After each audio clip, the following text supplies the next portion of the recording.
Welcome to Odd Musings with, what's the name? Scott and Brett. You heard him. All right. I'm Thanks, D. Steve. Snyder.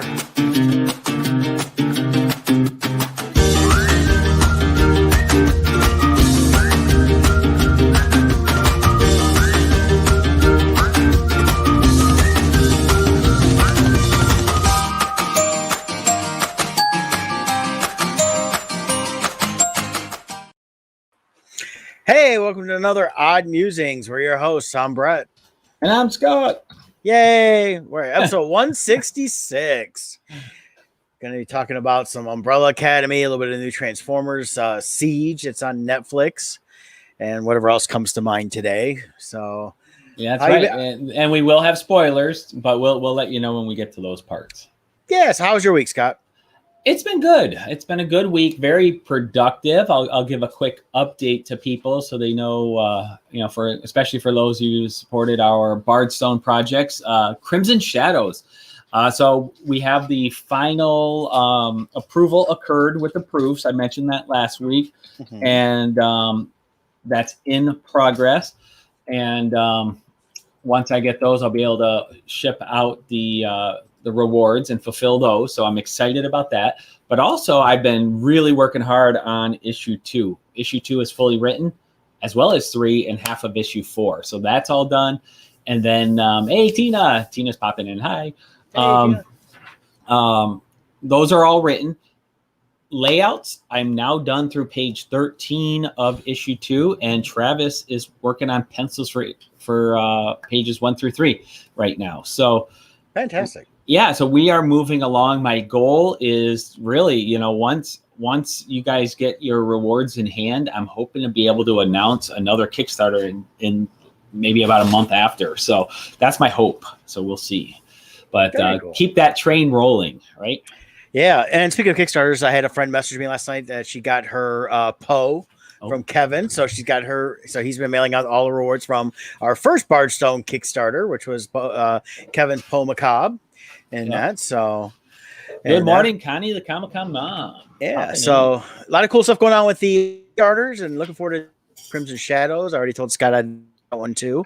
Yeah, and then we also have our friends. Don't forget Tina, who popped in there with how do you pronounce it? Hasm, yes, Hasm. They got their Kickstarter going. Roadkill Rampage, which he'll be on our show next week, right? Yeah, Rodney's going to come on the day before their Kickstarter ends. We're going to talk a little about how the update's going and see what they got going on with that, and just catch up on a bunch of other fun stuff on there. And we had Bob on last week from Skystorm, and theirs is going good. They're fun. They got funded after the show last week. Yeah, so they hit one of their stretch goals they just announced too. So that's cool. So a lot of cool stuff going on there, and so next week we'll make it kind of a fun Kickstarter week again and talk some more about that. And what everybody's got going on, and get everybody on there and get everything pushed on that. Because with more and more Comic-Cons gotten canceled. We lost Cincinnati, we lost Monroe in the last couple of weeks for us that we were going to appear at. And New York just canceled. New York Comic-Con is going virtual. Right, but the day before they made this grand announcement how they aren't going to cancel, and then a day later they canceled. So it's like, what? I knew what they did. I commented to Varian over at Indie Volt. He had posted the article, and I said, all this sounds like to me is them saying, hey, we still have to have the show because they have to wait for the government and everybody to shut it down by saying you can't have that kind of gathering. And probably the minute they post the article, they're like, oh, we better knock this out of the, shut this down now because it's not going to happen. And so they had to wait for the facility to say, since the government says no. So this was their way to force the government to give the official notification so they could officially shut it. Right. And that way the Javits Center and them can't come after them for all kinds of fees and monies like some of the places have. Because that's part of the problem we saw early on was people said, well, I can't cancel my Comic-Con because we don't know what's going on. And facility says that if they allow groups of these size to happen, you still have to have it regardless. Right. And regardless of the size of the company, like Reed is a big company. They do a lot more than Comic-Cons. It's still millions of dollars they would have been out if they canceled it on their own versus having this cancel for them. So there you go. See, Brett always shines light on what's happening for real. Yeah, and we're gonna have an announcement coming Kennedy Comic Con mom told me the other day that she saw something from Akron's going to make an announcement, I believe, on Saturday. So we will see what's going on. It's just, I think they're also waiting for, again, see whether they can or cannot. So it's just, and it sucks that it has to be, it's most likely going to be canceled. I know they lost Larry Hama and a couple other people that have said, no, they're not traveling during this time. So it's just one of those years that I should just load my stuff in the car, just drive around and just declare myself a Comic-Con, and people can show up. Yeah, we'll drive down to Cincinnati. We'll get Tina and Rodney. We'll all meet up on that Saturday morning. Yeah, that would have been Cincinnati. We'll park in. We're going to be in the parking garage directly across from the loading dock at Duke Energy Center. Y'all come see us. We'll do Truckacon. Yep. I like it. Truckacon. Yeah. We could hijack the Shaka Khan song. Yeah, but we've got to take care of a little bit of business here. We got some sponsors to take care of, and I'm gonna make the announcement now. They haven't fully signed on yet, but it looks like we're gonna have Stony Creek coming back to us. We're really happy to see them come back as a sponsor for us down the road. They said, and I still want to promote them anyways. Yeah, this fall they'll be. Their plan is to rejoin us. They got hit with this whole COVID shutdown stuff, and like a lot of businesses, it slowed them down, and we understand that. But that's why we still want to talk about them. Yeah, the good products, we still use them to this day. I used it this morning. I used the topical again on my knees and that when I woke up because it helps with the aches and pains. But one place you can get the Stony Creek is also at one of our other sponsors, Loringer Family Chiropractic Center PC, located in Belleville, Michigan and Dexter, Michigan. As you can see up top here, we do have the phone number showing. So 734-697-4244 is the main Belleville number. You can give them a call. But at Loringer Family Chiropractic, they take great pride in providing the finest chiropractic care to each and every patient, offering on-site digital x-rays, massage therapy, orthotics by foot levelers, young living essential oils, aromatherapy, full line of vitamins, as well as some great CBD products from Stony Creek Hemp, all in a family-oriented environment. You can give them a call, like I said, at 734-697-4244. Visit online here at LoringerFamilyChiropractic.com. We have links at Odd Musings. Of course, that's the front of the building there for the Belleville location. And there's Dr. Brian and Dr. Anna, the leads there, chiropractors at Loringer Family Chiropractic. So check them out. And if you're not in the area of Belleville or Dexter and you can't make it, but you're looking for someone good, give them a call and they can help direct you somewhere and get you taken care of, because chiropractic care is a great way to stay healthy during this day of COVID. That's right. And then we also have Team Titans of Real Estate. Why? Because you matter. That's right. We do put relationships as our number one priority. No matter how much technology increases and changes, real estate is still a people business. You're buying your home, a place to live, give shelter to your family, and create good memories for the years to come. And I just want to point out, if you go to our Facebook page, follow us. It's at Team Titans RE on Facebook. And you just scroll down a little bit, and I have it pinned as one of the first articles here. If it loads, there we go. This here, where you see the person holding the keys and the house here. There's a link in there. You click that. It takes you can do searches on our MLS right from your own computer. And what's great about this is it's national. If you're in Florida, Arizona, wherever, it's there. You can create your own login, your own search criterias. So if you want to just track the houses in your area to see what values are, or if you have a dream home you hope to one day buy, you can keep an eye on it. You can do that through here. So it's really cool. And any of the houses there, if you want more information, there's a button to contact me. You click on that and I'll be notified that you want more information on it. So it's really easy to use. So give us a call. Our joint number, 586-232-5144. You call that number, you'll get either of us. And then also teamtitansofrealestate.com is our website. So there you have it. Excellent. I wanted to drop a little link in here. This is for the Rodney and Tina from Hasm, their Kickstarter. Will be in our links here for this video. Nice. And showing up on all three of the sites that are streaming through, because we are streaming besides Odd Musings of YouTube at Bardstone Publishing as well. So, but quick update on them. We'll talk more about them next week as they're at $2,502, 80 backers with 8 days to go. So definitely check them out this week. And let's get them over the $3,000 and get that. They got an exclusive collector's pin if you hit $3,000 for the next stretch goal. So let's try to get them over there. We'll talk more next week and catch up and have a lot of fun with that one. So very good. Yeah. So, and then Paradox Wars with Bob Hickey, they're at $3,077 with 7 days to go. So they're doing well as well. So good stuff.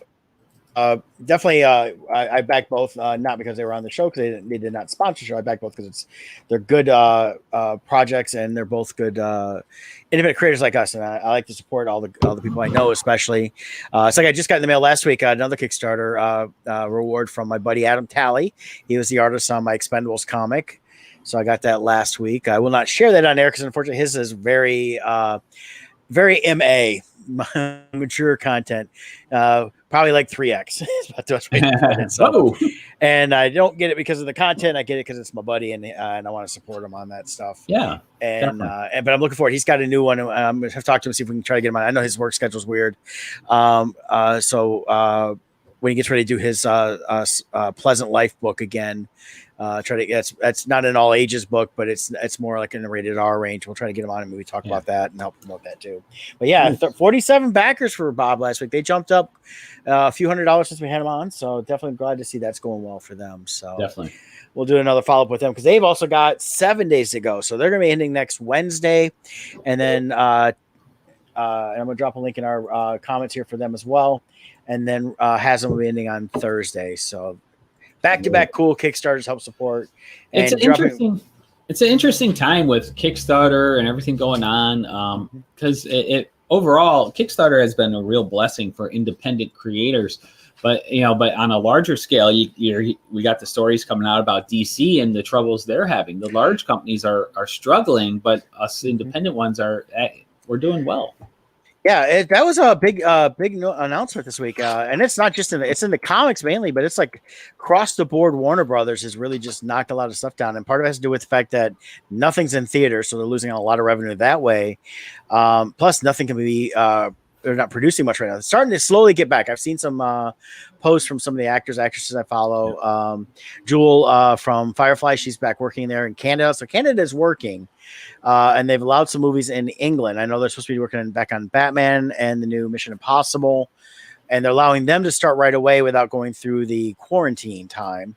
So I think a lot of the people that were going to be working out were already there. But yeah, it was something with the DC. But DC it's been interesting this year. They did the break off from Diamond, so they stopped using Diamond for distribution. And I think that was part of it. And also just not getting books out in time.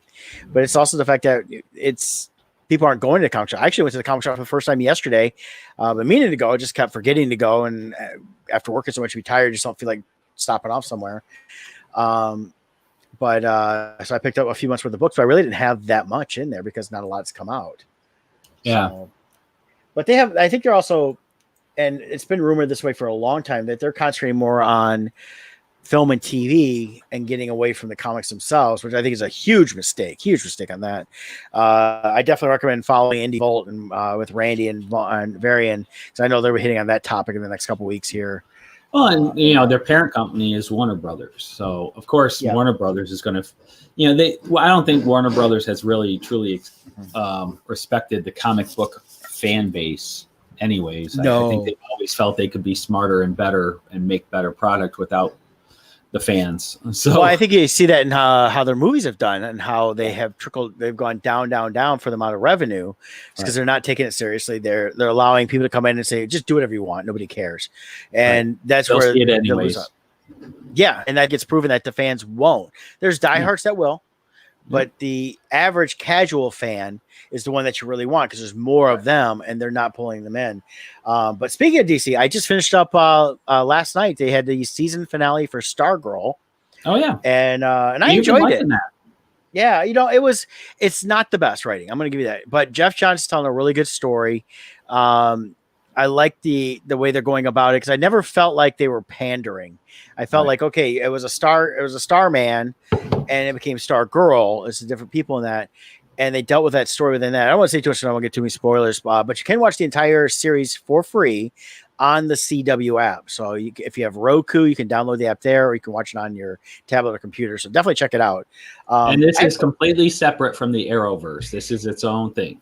Yes. Yeah. I haven't been watching the Arrowverse stuff. I did watch the Crisis on Infinite Earths when they had that available to watch online on CW app. But and even then, I only half watched it. I was watching it, but not paying as much attention because I just wasn't as into it as I used to be. But Stargirl, I was like, let me check this out, see what everybody's talking about. And I was like during the episode 2 or 3, and I was like, this isn't bad. It's different. And I didn't feel like they were trying to. Where we've seen a lot of them changing genders of heroes. They didn't. They created a new hero, which had already been created. Jeff Johns created Stargirl several years ago, and with him helming it, we see how she comes about. They dealt with the original Justice Society, which is not really a big spoiler, but they killed them off right away in the beginning of the episode. So now they jump to the future, and you've got Stripesy, who's there, is actually her stepdad, and she finds the staff and goes from there. And from there, she builds the new Justice Society, which was really cool to see. And we saw, you get to see characters in this you've never seen before on live action, the older Justice Society characters, Brainwave, Icicle, things like that. These are definitely some old Golden Age characters. And you can see like Solomon Grundy as a CGI character. It was pretty cool. So I like the way they utilized him on that too. So there's a lot of cool stuff. I recommend checking it out. It's funny though. I did see an article, trying to bash it a little bit, saying that, they had their bad guys throwing all these liberal ideals out, but it's like, no, the problem wasn't it was liberal ideals. It was mind control. And I said, regardless of what the ideas are, this wasn't about liberal or conservative. It was the fact that these were bad guys who wanted to control everybody. Yeah. And they were using topical, things to do that, which is what bad guys do. They try to make it sound like they're going to do good, but realistically, they just want to control you. So that's pretty cool. So definitely check out Stargirl. I'm sorry, what? Yeah. So definitely check out Stargirl on that. So, but it was fun. I liked it. There's a couple times a few things got a little annoying in that, but they built up the setup now. So next year, I'm looking forward to see where they go forward with it, with how it ended. And they've got a lot of cool things they can tap that's not been tapped before on the TV DC stuff. And definitely this is a different Earth because they don't mention any of the other superheroes. So they have their own thing going on, which is cool. Nice. So Doug mentioned in the comments down there, let's see, Disney's releasing Mulan for about $30 video on demand. Yep. Now my understanding is it's not going to be rental. I think you own it if you do it. The way it works is you pay $30 in addition, and it's on your Disney Plus account. As long as you have Disney Plus, you will have the Mulan. Right. If you cancel Disney Plus, you lose. Yeah. So I think I saw a couple people post about that. And I think the thing about it is this is, for me personally, just for me to watch by myself, I probably won't spend $30. Right. If I had a bunch of people together and say, hey, let's all watch this, and we're all chipped in or something like that, maybe. Mm-hmm. Or what I think is really going to get it is the families. Anybody has families, you have kids, things like that. $30 is a good price. Oh God, yeah, it's $30 to take your car to the drive-in right now to watch an old movie, and some of these ones they're doing. Right. So it adds up a lot. So doing that, people criticize them like, well, they got to make their money somehow because it was supposed to be released now 3 times. I personally am going to wait because I have a feeling they're going to release it at the beginning of September. Come November, we'll probably see it released on Blu-ray. That's when I'll buy it. Right. I'd rather spend $30 that way and own a physical copy as well as a digital. Right. Which has always been my thing. I bought a couple I buy digital movies here and there when I don't really care if I end up losing them down the road. And some I buy digital just because I already own the disc and I just want to have it easy to get access to that. But I do expect to see also by November, this is my theory on this, is that it'll become, by then it should be free for everybody on Disney Plus. They're doing just like they did with like Onward and a few others, like, hey, buy it now and then it'll be free for everybody else later on, but you get early access and things like that. So, and I think it's also a test to see how it goes because they're also several of the studios like Universal is working with the different movie theater chains on releasing a film and then having it released digitally within about 2 weeks of it coming out in the theaters. So, Mulan, it looks like they did a great job on this movie. The screening results were really good on it. I was looking, and it was the first live action of the animated movies they've done that I really wanted to see. Me too, because it's not a direct. They're making it more real life. Yeah, they weren't going to have animated dragons talking or anything. They were trying to make this very real world and accurate to that. But I think this one was going to look really good on a big screen. And unfortunately, video on demand's nice, but it's not the same. No, It's not. I would love to have seen it in the theater because I think definitely between the sound and the visuals, this is going to play very well. And I'm Exactly. kind of hoping that if something changes and we're starting to see the theaters open back up, they actually do like a limited. If they did a limited release in the theaters, I would go see it in the theater because that experience alone is well worth it. Even if I've already seen it at that point, it always lends. I don't care how many times I've seen a movie. If it's a movie I really like and they're showing it in the theater, if I can go see it, I will. I did that with Dark Crystal a couple years ago after our show. I went. And saw it. I remember that. And the reason is, as much as I'd seen it at home and I'd seen it in the theater when I was a kid, seeing it on a big screen again, you see much more of it. It feels much better. You're better immersed in a movie in the theater than you are at home. Right. Regardless of how cool our home theaters are now, but yeah, but even at home there, even when you have a nice setup, you have distractions. You're on your phone, you're playing games, people are talking, phones are ringing. Doing laundry, whatever you're doing, there's distractions. Whereas a movie theater, you're able to turn it off. And well, I do. Half the people in the theater are still on their phone, I guess. But it doesn't bother me too much unless they're like right near me. Then I have to say something like, "Hey, you need to like not shine your phone at me." Oh yeah, but then you're the jerk. I know. How dare you ask someone to turn their phone off during a movie? Yep. And guess what? I paid just as much as they did, and they can just turn that crap off. Yep. So, and that's wow. So we both watched the new Transformers Siege. Yes, which is part one of a trilogy, as they're calling it. So Siege is part one. And I guess Earthrise is chapter 2, and Kingdom will be chapter 3. I'm not seeing release dates on the other ones, though. So I don't know when those are scheduled. Yeah. I was going to look to see while we're talking about it here if I find anything. Rodney's listening to us. Hey, Rodney, can't wait to have you back on next week. So he's listening to us as he's driving, doing his day job. I was going to pull up the wiki on this here. Just my overall take on the series, I thought it started very slow. It got better story-wise. It felt like it dragged a little bit to get to the point of this particular chapter. Mm-hmm. You had mentioned to me beforehand, before I got into watching. I watched the first episode and I was pretty much almost done. The acting is just. They're trying too hard to emulate, and so there's really no emotion behind it. Well, and like you told me, the problem is they got cheap actors. There's a difference between doing a voice impression versus acting. And there's voice impressions in here. There's not acting. Yeah. But for me, I loved it visually. I did like it visually. It was great seeing all the Gen 1 designs in there and interacting. But the story was okay. Second half of the story I liked better than first. First half, I did not like how they treated Megatron. Megatron is supposed to be this ruthless, like almost dictator type. Mm-hmm. They try to make him in this gray area where actually Starscream was actually harsher than Megatron during the first half. And it's like, come on, Megatron's the biggest, baddest guy in that universe. Come on.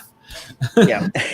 So I didn't like that angle. They were trying to make him a kind of a good guy from a certain point of view kind of thing. And no, he's supposed to be a bad guy. He's the evil. But so that was my take on that. Well, I think also in a lot of ways it's what they try to do when you listen. I listened to when you listen to the like Megatron talk, everything they say is like, oh, this is what the people would want to hear, but all they're trying to do is actually destroy, control, and lock down. So I think that's they were using the manipulation of a dictatorship. I felt quite well. Again, Megatron, I just Oh, that part I liked when he was giving the public announcements and stuff. Yes. I thought that part was spot on. Yes, I do like that. How he would kind of like he reminded me a lot of the Emperor in the prequels. How the Emperor would twist the truth to gain more power, and I thought that was really well done there with Megatron. It was when he was. It was like he was doing this all for the good of Cybertron, and it's like, come on, no, he's not. He wants control of everybody. Yeah, it just Starscream shouldn't have been more ruthless than Megatron, right?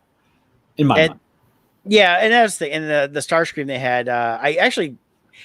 The voice they did was Starscream, and this one I actually didn't mind as much. The original one always was a little grainy, in terms of like the nails on the chalkboard after a while. Well, he was also Cobra Commander, the original one, right? And I like the guy, and we've seen him at shows, so we've had a chance to meet him a couple times, and that, but.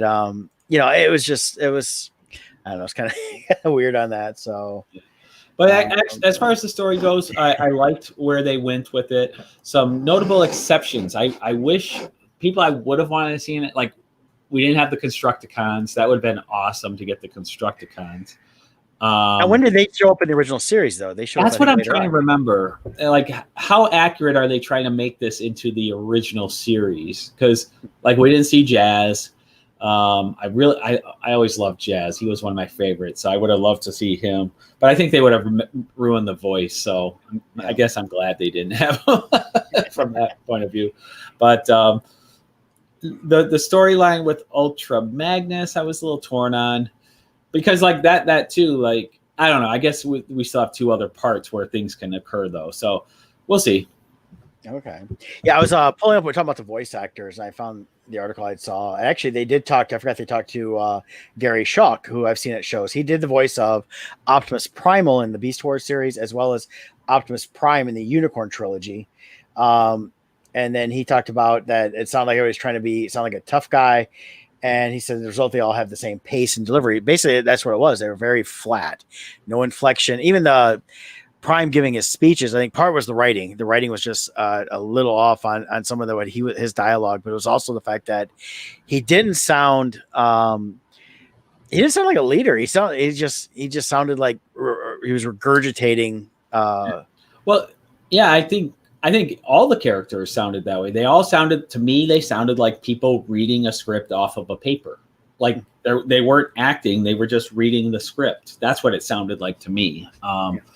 I can do that, you know. Yeah, and then the other part was Peter Cullen, and who did the voice of Optimus Prime, was the originator. Did him in the movies. I mean, they got him to come back for the movies, and he had no problem with that. He wasn't asked. It was all about, it was non-union talent to cut costs. They also talked to Frank Welker, legendary voice actor. He was the original voice of Megatron, and his quote saying how wrong he feels it is for others to be hired when the known voice actors are available and willing to work. Exactly. It was all about costs. I mean, but that's the part money. That's the part I don't understand, this whole cost thing, because Hasbro, this is, to me, it seems like this is their vehicle to relaunch the Transformer line. Why go cheap on that? This is your launching point. Well, see, that's the guys who made it right the first time. Well, see, that's what I'm wondering about. This is how much did Hasbro have in this? Was this started before they took over productions, like with Bumblebee and stuff like that? Well, that's a good point, because this was originally, I think, 2018 in Japan, I think it was. Which means they started production probably around 15 or 16. Exactly. It would have been just prior to Hasbro taking over. So it could be this better than they originally thought, and then they're like, oh, well, let's use this then. You know what I mean? So it could be this, because of how well it was received, they decided to make the toy line and make this a big launch thing. So who knows? But let's see.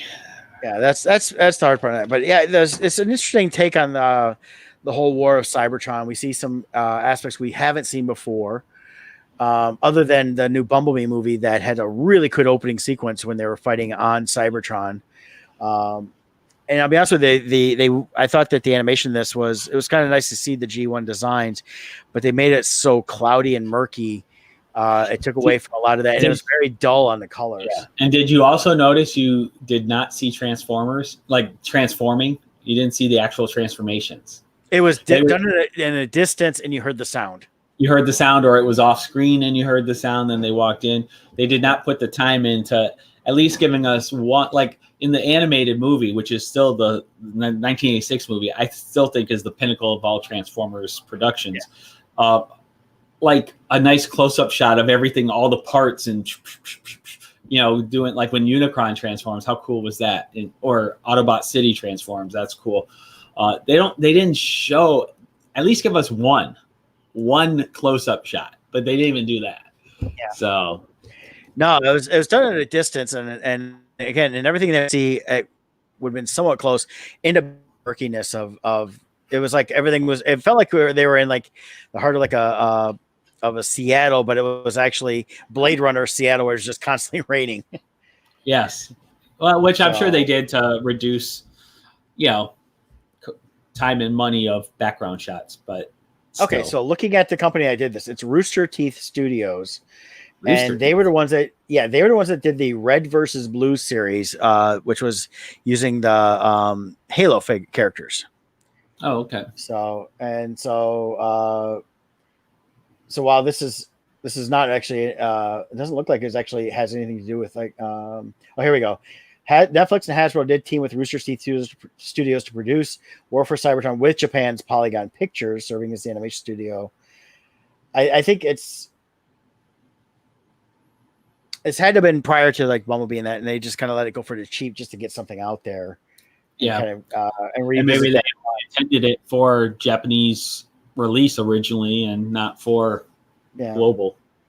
But then Netflix picked it up, and but overall, I give it a B. I'll give it a B plus, something like that. Yeah, it starts off. I swear, it starts off at a C- that first episode. Yes. Very bland, very boring. And then it got better. We do finally see some good action as it moves on. Yeah. They start building towards the story more. It just took too long to get the story going. Yeah, I did like the ending. That was cool. So yeah, it got better as it went. If you're a G1 fan, it's worth watching. You just understand it's not the same characters. Mirage doesn't have that fast voice that he had in the original series. Don't expect good acting for the voices, but it's still fun to watch. Mm-hmm. So I think the War for Cybertron video game actually did a better job of portraying this time period than this did, though. That's what we don't understand. A lot of things is the video game companies seem to have a better grasp of the storytelling and the actual stories on some of this stuff. And I think it's because the studios don't get involved. I think they stay out of it and let them actually make a good product. I think it's when you get too many hands in the pot sometimes when it's a big production, and I think the video games they kind of write off. Yeah, many people that work on these video games, you get a lot of them though that are actual fans of the material, so that's why they want to do it. So they're all over that. So for me, for the Batman stuff, I still think the Arkham Batman games are the definitive Batman universe for me. I love the way they handle everything and the look and feel and everything. But they were the first two.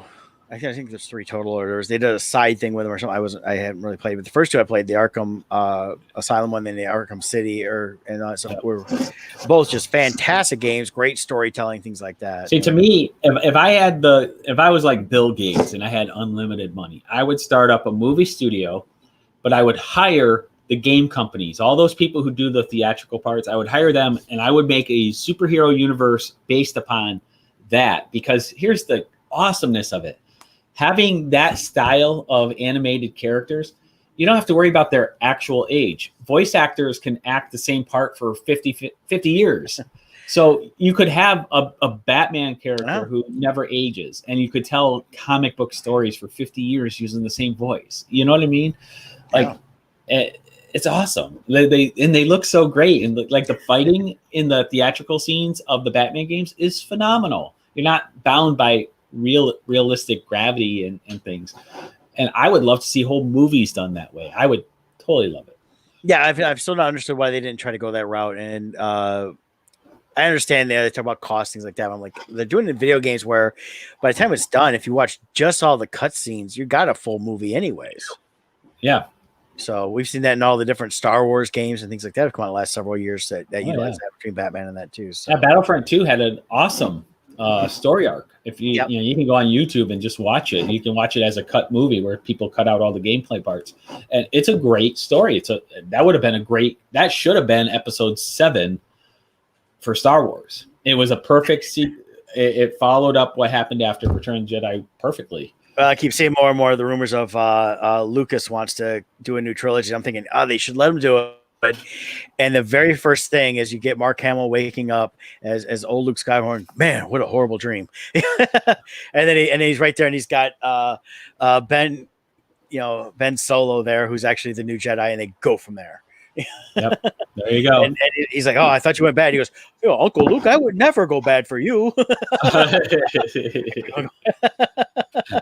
like it. So, but so I definitely check out Transformers. I'm I now want to see the next section. I'm looking forward to that. And then see where they go with it. I'm hoping the storytelling gets better, and that was just a slow start to kick things going. Because I can forgive some of the voice acting and even some of the murkiness of it if it's a good story. What I love about this, this is a great example though. Like talking about how the video games are so good because the studios stay out of it. The all-time best Transformers product is still the 1986 movie, and that movie, no one within the studio cared about it. They just needed an excuse to kill off all the characters so that they could introduce the new product line, and they weren't expecting anyone to give any cares about Optimus dying or Ironhide dying or all these things. And they ended up producing the best possible product, but they weren't trying. They just needed an excuse to kill Optimus so they could have Ultra Magnus as their new leader. And then they were stunned by, and even Peter Cullen, he has said this in the past, he was stunned by how much fan mail they got about Optimus being killed off. He had no idea how beloved Optimus was.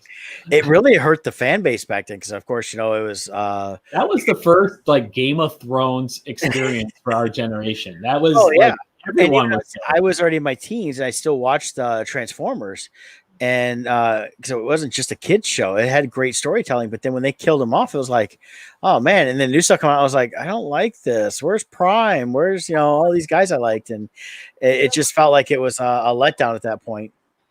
Yeah, here, I like this right here. Let's see here. Open a new tab.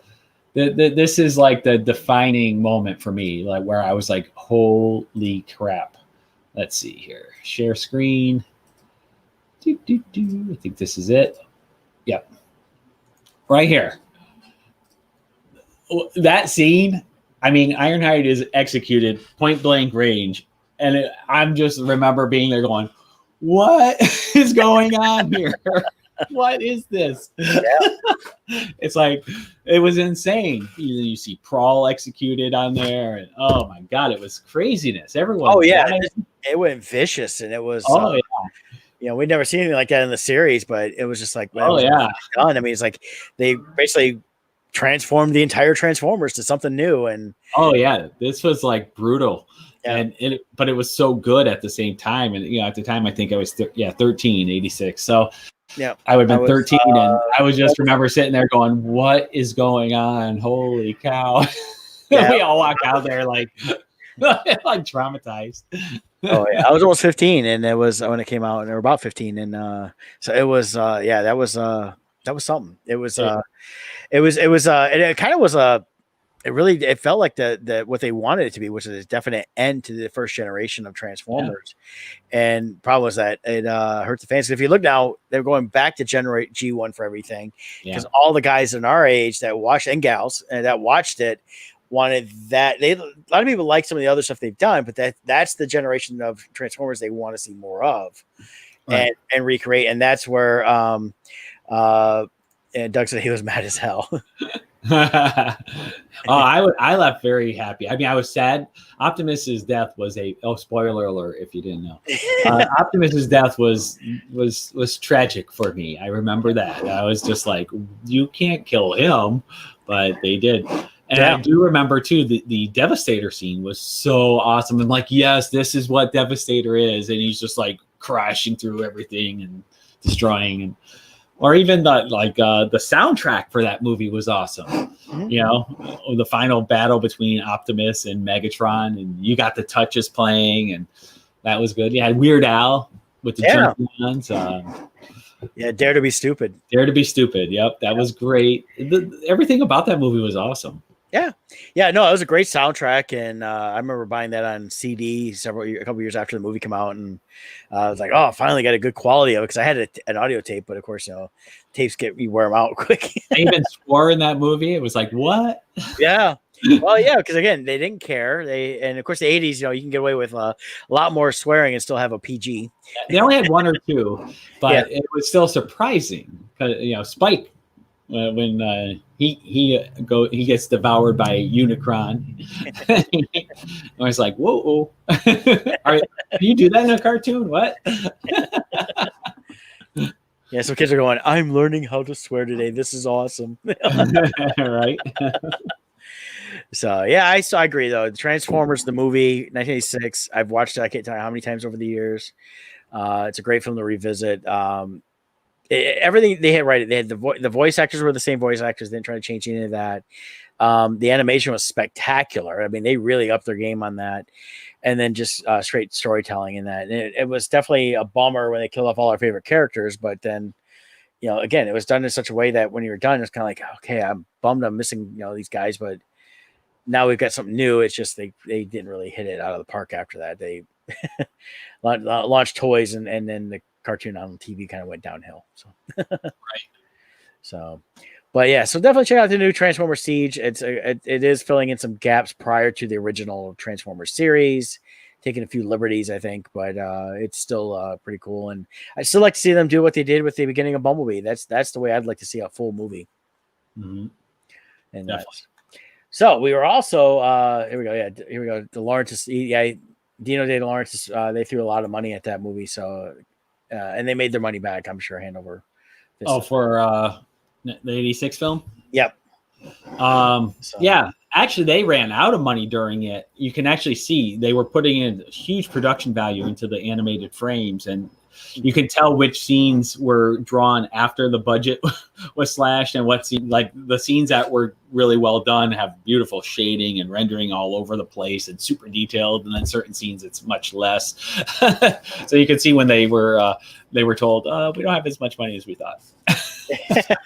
Yeah, they let the in-betweens change up a little bit, but they still did a great job. Oh, they did. I mean, it's still the best Transformers movie ever out, and they've never been able to capture that. So, time for you to check in on Mario World, huh? Yeah, that's my phone ring. So, all right. So so that's all Transformers, and we also did we're in Umbrella Academy. We both watched that. So if you haven't watched Umbrella Academy, and you're really into that, you just keep in mind we're going to be talking. Hold on one second. Yep. Manny tried calling. Give him a call. All right. Sorry about that. Yep. So sorry, I have a deal going on, a closing coming up, and the lender just tried to give me a call, so I had to tell Jill to give him a call because I'm here. All right. So, anyways, Umbrella Academy. Yeah. You know what? This was that's from the first season, and this image is here. But that's it is amazing how different the characters look. They look like completely different actors with the hairstyles being so different. Yeah. Diego, who looks like Antonio Banderas, we find out from Klaus, and Allison. I think they were definitely the biggest differences. Yeah, Klaus had a big change too. Yeah, there's Klaus. He's getting his own series, I guess, is what I keep seeing some about. And, really? Yeah, he's my favorite character. That actor does such a great job. So we're gonna get into spoilers. So spoiler alert for anybody who hasn't seen season 2. Yeah, but Klaus is well, just a sidetrack really quick. The scene where he's fighting with Ben for control of his body was so well done. I love that. But okay, season 2 of Umbrella Academy. Where to begin? Well, I start off where it starts at. The end of the first season, this jumps right into the sixth season jumps right from that. So you're right at the beginning, so you kind of get an idea of what happened. They show you they all jumped in time. 5 says grab hold, and they missed the apocalypse by mere seconds as they are all thrust back in time. And then we find out where they landed at. Now, the preview they did, the 2 minutes, actually takes place a few minutes into the start of the episode, where we see them all fighting and another apocalypse happens. So we realize, okay, so that's the catalyst for this season of they got to figure out how to stop this one here. And we kind of learned that no matter what they do, it seems like they're always going to have an apocalypse tied around them. So it's, going to be, it was kind of interesting on that. I like the fact that they jumped back to 1963 was the pinpoint for everything, but they all landed at different times from 1960 all the way through 63. Yeah, I like that little twist that they did there. And what worked is to keep 5 basically not having to say, I've been around for 3 years. Why haven't you aged? He lands right when they need him, so he's still the same age. And it's also interesting. We learn he's only 14 days older than the beginning of season 1 when that happens. Yeah. So for him, only 14 years has passed, even though for everyone else, many years has passed. Right. It's like Klaus when he landed early in the 1960, and then we kind of see throughout the whole series what happened to him. But essentially, right away, he's a cult leader, which makes sense. he's actually leading a group of hippies that aren't even yet, because it's pre-hippie era. And even end up on a commune, basically. So, but yeah, Klaus was great. He definitely is my favorite of all of them, just because of the fact that they've really worked his story out quite a bit. Yeah. And the way he's gone, but it's to see him, the way the guy plays him. You feel like he has to literally be this way in real life. He's too much like this. This character's too perfect in some ways the way he's playing him. So right. And but I like that we also get a different take on all the characters. Where they ended up at, what they ended up doing. They all realized that they were all dropped at different times. Same alley, same location in Dallas, just different times. So then they all had to figure out their paths and what they were going to do, because none of them could time travel. Right. And so it's kind of interesting to see where they decided. We've get Vanya has lost her memory, which I think that was from the what happened at the end of season 1 with her basically causing the end of the world. It was the Marty McFly syndrome. Yeah. Arrive back in time, get hit by a car, and then the person who hits you falls in love with you. Right. It goes Back to the Future. Pretty much, yeah. And so she ends up living with this family on the farm. Who the husband ended up being Biff. Yeah.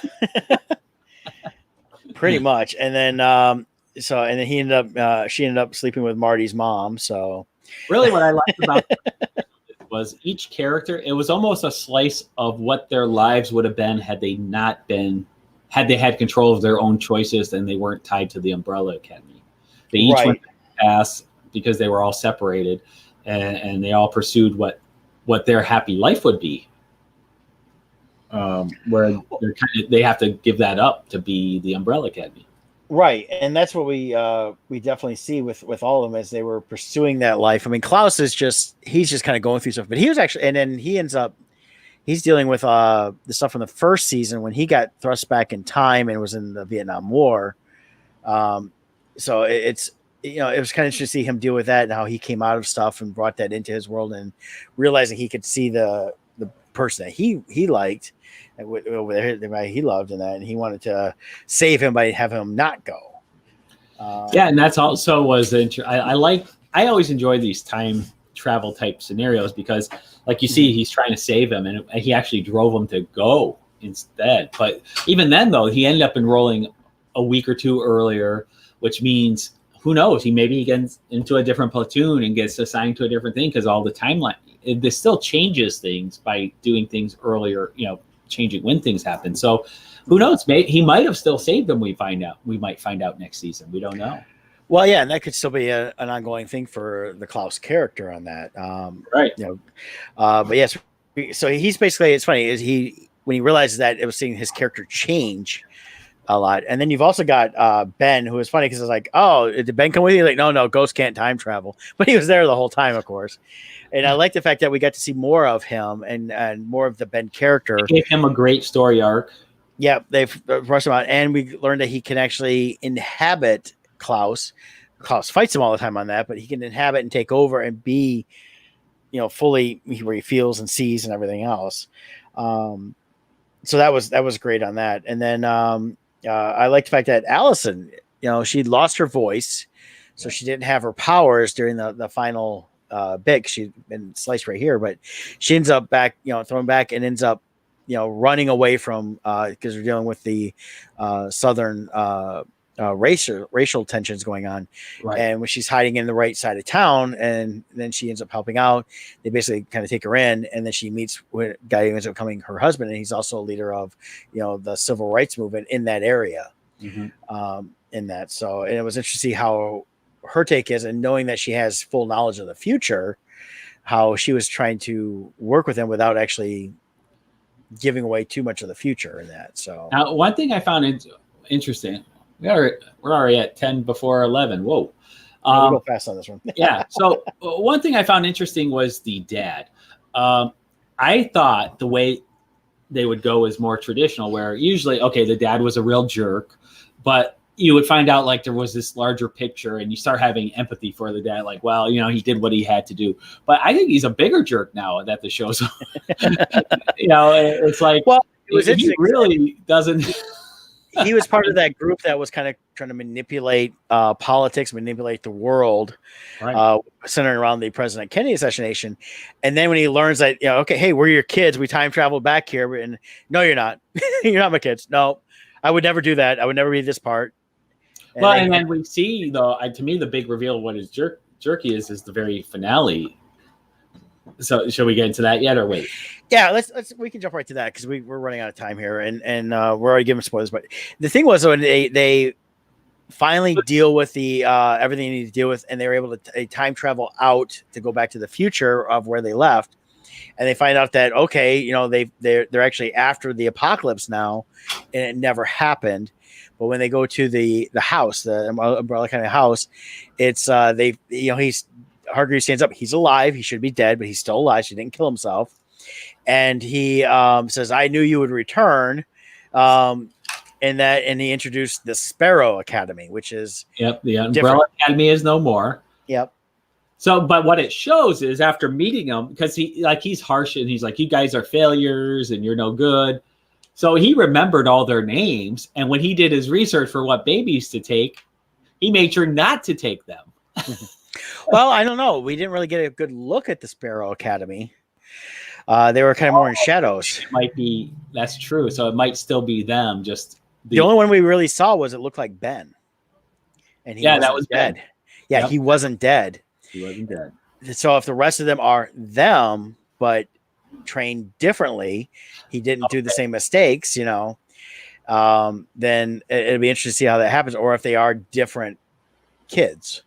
And that see, I had assumed they were different people, but you might be right. Yeah, so maybe he made changes so that the flaws wouldn't have happened. Like, because like for instance, he knew because one of the silhouettes wasn't Luthor, but maybe it's Luthor smaller. Maybe he never did the experiment on him to make him giant. Yeah, he wasn't left alone to fight for the Umbrella Academy, which caused him to almost die, and he had to put the monkey on him, basically. Right. And that's but yeah, it's I pulled up this thing from vulture.com to talk about 9 things, but the thing to talk about the Sparrow Academy, it mentions Reginald and Ben are both alive, and then if possible this timeline's Reginald, because again they created a whole new timeline again. And I like how they put it here. He seems like an even bigger dick than before. And he informs the team. What I was thinking. Yep, and he informs the team that he's been waiting for them to show up again since that eventful and hilarious dinner in 1963 when they tried to explain that he adopted them in '89 because he had them all over for dinner to kind of end this whatever his stalking in that. So we have an alternate version of Ben. Ben, he's the member of the Sparrow Academy. In some ways, it kind of felt like he may be the new leader of the Sparrow Academy. So, and they don't get too much into them. So, and then also tied into Vanya. This is another thing that when she's with the family, she ends up saving the boy she helped kind of take care of. That was the for the guy and woman that she lived with. And by doing that, she transferred some of her powers into him, and she supposedly took him back, but we see later on he still has some of the powers. So how is Harlan going to play into some of this down the road? Because, he's got powers that they were showing him to be autistic, but I think he was actually I don't want to say the word cure because I don't think, but he was being transformed out of autism into something else through those powers. And then we also have the new sibling, so to speak, the handler's daughter. Yep, Lila. Yep, she was accepted into the family. It feels like so. We'll see how that translates into the next season as well. Yeah, and she was one of the 43 children born on October 1st, 1989. So, so they kind of bring her in, so she kind of becomes part of them in some ways, and after realizing she was manipulated. But I like these questions here. It's like, and then they talk about worried about another apocalypse. I was like, yeah, they're going to have apocalypses left and right. That's kind of the trend here, I think. And I haven't read the next couple graphic novels of Umbrella Academy, so I don't know what they got going on. And then Sparrow Academy is in the storyline in the comics. Yeah. And then Klaus's cult, are they still active? I think the main girl that Ben liked, I think I could see her being kind of the leader as well as one of the guys, and then they take it forward. And that's but yeah, it was I liked the ending. I was kind of one of those things that was done. I was like, man, I want more now, but it's set up for a great new season. It's an interesting show in that, like, they do a lot of setup. So the first half of the seasons are really slow pacing, I think. But I think the payoff is there. Like, as it ramps up, it gets better and better and better. And I think the time spent in the first half of the season pays off because it develops those interpersonal relationships. And I got to say, too, before we run out of time, what about Herb? He got the promotion to head of the the group, that time group, and I like that they messed the handler up. He takes over. I've seen that guy in a bunch of stuff, and he always just plays kind of the same like little mealy mouse guy, but he's great. And he comes out and I like the way they did it. They basically had a coup within the time group, which is going to, I think, play a big part in what happens in this next section with the Sparrow Academy. And I think a lot of them is going to be dealing with having to go back and try to fix the timeline again, which is always the trouble with time travel, is you're always trying to fix things that they mess up. I was reading that the speculation is the formula is going to change moving forward. Hopefully they do, because that's the trap with time travel shows, is you become forever. That's the problem with the Flash. Once they got into the time loop, they never found a way out of it.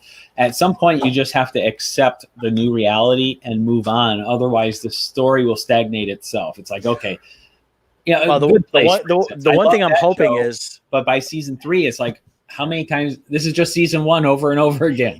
Stop. Well, I'm really hoping. We got to see Hazel in the first episode, and he was mentioned throughout the whole thing. Hazel dies. So there's a big spoiler there. We did not see Cha-Cha, and I'd like to see them bring back Hazel and Cha-Cha, but if they changed the timeline, maybe there was something that changed so they can bring them back. Well, the reason why they were dead was because of the Umbrella Academy. So now if they're the Sparrow Academy, Hazel and Cha-Cha, maybe they survived in the new timeline. Yeah, so that'd be interesting to see. And but I did like the fact that they gave Hazel. They didn't tell his full story, but he met the girl he loved. They took off, and he mentioned that we lived a full life, and she's dead, and now he was just trying to save the world by helping Five out. He did Steve Rogers. Yes, but I did like the way the characters evolved and changed. And I'll tell you that number 5, Aidan Gallagher, he's like 16 or 17 in real life here, and that kid is phenomenal. He does a great job. I love when they were doing that where he was with his old self and he was having the paranoia and the twitching and. Yeah, he plays that role. He plays that role as the older role he should be playing, and he does it in such a convincing way. You think that he's got to be like, one of those. He's got to be like from Doogie Howser, Doogie's best friend, who in real life was like 30, playing a 16-year-old, but he's not. He's actually a 16, 17-year-old, and he's just fantastic. So I think that, and I've been seeing a lot of stuff. People think he's got to be the new Robin if they do Robin in the movies and stuff like that, or a spinoff or his own movie and stuff like that. You kind of remind me of the kid who played. The bad guy in Kick-Ass, the young kid. Oh yeah. He was oh gosh, I've seen him in a bunch of stuff too. He played something. Yeah, he was what was it? McLovin. He was McLovin in that movie and that stuff. Yeah, I think very similar. A little bit, but better. I think he's a better actor. Oh yeah, definitely. Yeah. I mean, look-wise, kind of looks like could be his brother. Yeah. So, hey, I know we didn't talk the entire series because we don't want to give all the spoilers away. We just talked the fun stuff we like. But definitely check out Umbrella Academy season 2. Definitely. If you haven't, watch it. Watch again. I watched the first season again before watching this. So if you haven't watched it at all, go back and if you watch straight on through both seasons, it actually flows really well. We didn't even touch on the Swedes. No, I mean the Swedes were awesome. Great. And so again, there's so much story in this. We did like a lot of 8 episodes, so we just wanted to kind of touch a little bit on it, talk about things we liked. And definitely the Swedes were awesome, so definitely check them out. And the surprise reveal of the dad. So you'll have to watch for that. Kind of like a Darth Vader reveal in Empire Strikes Back. Yeah, you see the back of the head. A lot more cool stuff in there. So definitely check that out. I'll be watching again down the road because it's such a rich story that there's so much that you kind of half miss as you're going from episode to episode. So definitely check that out. Next week, join us for Rodney. It's gonna be back on from Haslam.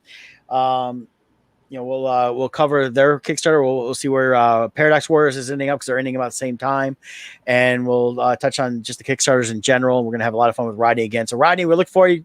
Drive safe while you're out there, buddy, and everybody join us again next week. We'll see you then. Bye. Bye.